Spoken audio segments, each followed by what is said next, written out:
उम्मीद करता हूँ कि सब खैरियत से होंगे। तो गाइस, आज हम लिटरेचर की जो हिंदी सीरीज है उसका चौथा लेक्चर करने जा रहे हैं। तो लास्ट टाइम हमने जो डिस्कस किया था वो था what is a common theme in Anglo Saxons writing, कि उसकी कॉमन थीम क्या है, जैसे कि ऑन वेल वगैरह मैंने आपको कुछ बताया था। तो आइए आज बगेटा वेस्ट की आगे चलते हैं। तो आज का हमारा टॉपिक है what is Anglo Saxons style of writing, कि भाई वो पोइट्री को कैसे लिखते थे या फिर उनकी जो राइटिंग का स्टाइल है वो क्या होता था, उसमें कौन सी फिगर ऑफ स्पीच हुआ करती थी, और इसके अलावा उनका जो स्टाइल है उसमें क्या क्या हुआ करता था, कौन सी मेट्रिकल कंपोजिशन हुआ करती थी वगैरह वगैरह।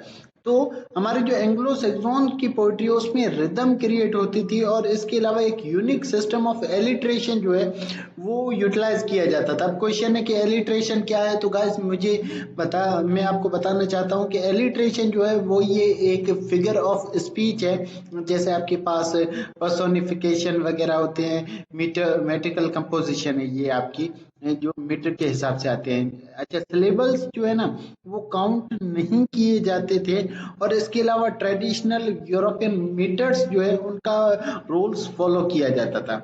मगर इसके अलावा जो लेंथ होती थी ना वो पैटर्न जो है स्ट्रेस सिलेबस जो है उससे स्टार्ट होती थी, और इसके अलावा सेम कॉन्सोनेंट क्लस्टर भी उसमें यूटिलाइज किया जाता था। अच्छा, इसके हवाले से मैं अभी जो है आपको सिर्फ इंट्रो बता रहा हूँ, इसके हवाले से डिटेल्स वीडियो भी आने वाले वक्त में मैं इस पे बनाऊंगा आफ्टरवर्ड्स। अब हम आते हैं कि भाई यहाँ पर आप मैप देख लें, इसके अंदर जो है मैंने ब्रिटेन को इंडिकेट किया है और उनकी किंगडम्स को इंडिकेट किया है। गाइस, जब मैंने ये लेक्चर स्टार्ट किया था फर्स्ट सीरीज में, मैंने जो है फर्स्ट लेक्चर जो है इस सीरीज का, उसमें मैंने बताया था कि एंग्लो सैक्सोन से पहले जो है रोम, और रोम से पहले सेल्ट्स हुआ करते थे, और सेल्ट्स का दूसरा नाम ब्रेथोन एंड गैल्स था। तो अब जो ये ब्रेथोन है ना ये ब्रिटेन बना है, और गैल्स जो है वो ग्रीस बन गया है। तो यहाँ पर जो है ब्रिटेन की बात हो रही है। ब्रिटेन जो है उनको डिफरेंट वे से रूल किया जाता था और अभी तक किया जा रहा है, जैसे कि हम जानते हैं।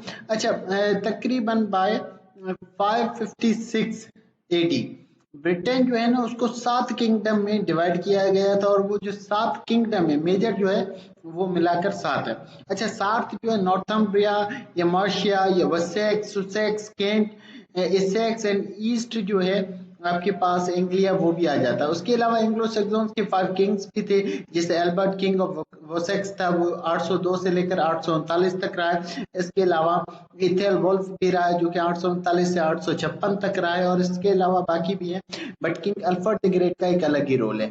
इसके अलावा अब जो है 7 किंगडम्स कौन सी थी एंग्लो सैक्सोन्स के, उनको देखते हैं। अब यहाँ पर जो अर्ली 10th सेंचुरी जो थी उसमें वेरियस जो एंग्लो सैक्सन किंगडम्स हैं वो यूनाइट किए गए थे एडवर्ड एल्डर से, जिनका रीजन जो है 858 से लेकर 924 तक रहा है। इसके अलावा एथेल्स्टन रीजन जो है वो 924 से लेकर 939 तक रहा है इनका रीजन। अच्छा, इन्होंने जो है किंगडम्स बनाए थे इंग्लैंड के। अब 1016 में क्या हुआ कि किंगडम जो है वो पार्ट हो गए north C empire of Kinet, या फिर आप जो है नटवी से पढ़ सकते हैं द ग्रेट। अच्छा, इसके अलावा एक पर्सनल यूनियन जो है इंग्लैंड, डेनमार्क और नॉर्वे के बिटवीन भी बन गई है, जो कि जिनका चीफ मोटिव इन्हीं के हवाले से था, किंगडम्स के हवाले से और उनकी मतलब मिक्सचर के हवाले से। अब जो एंग्लो सैक्सन है उसको हम एंग्लो सैक्सन भी कहते थे, ठीक है। अच्छा, शेप जो है ना इन्होंने इंग्लिश लिटरेचर की, इंग्लिश कल्चर की, इंग्लिश आइडेंटिटी की दी थी। अच्छा, इसके अलावा इन्होंने डिसेंड किया था जो hotchpotch of German people वो migrated to part of Britain, जो कि ब्रिटेन के पार्ट में माइग्रेट किया था। और इसके अलावा इन्होंने जो है इनहेबिट किया था रूल टेररिज्म इंग्लैंड के अंदर जो भी था वेल्स फॉर 6 सेंचुरीज, 6ठी सेंचुरी में।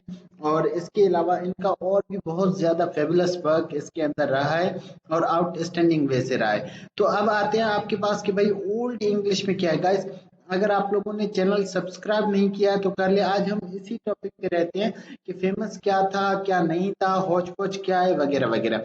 अच्छा, इसके अलावा जो है हम अपकमिंग वीडियोस के अंदर जो भी मैं आपको बता रहा हूँ एक एक टॉपिक को फुल्ली एक्सप्लेन करके फुल डिटेल्ड वीडियोस जो है मैं अपलोड करने वाला हूँ। तो अगर आप लोगों ने चैनल सब्सक्राइब नहीं किया है तो मैं कहूँगा कि आप सब्सक्राइब करें और प्लेलिस्ट को भी देख लें ताकि आपको और ज़्यादा इन्फॉर्मेशन मिले।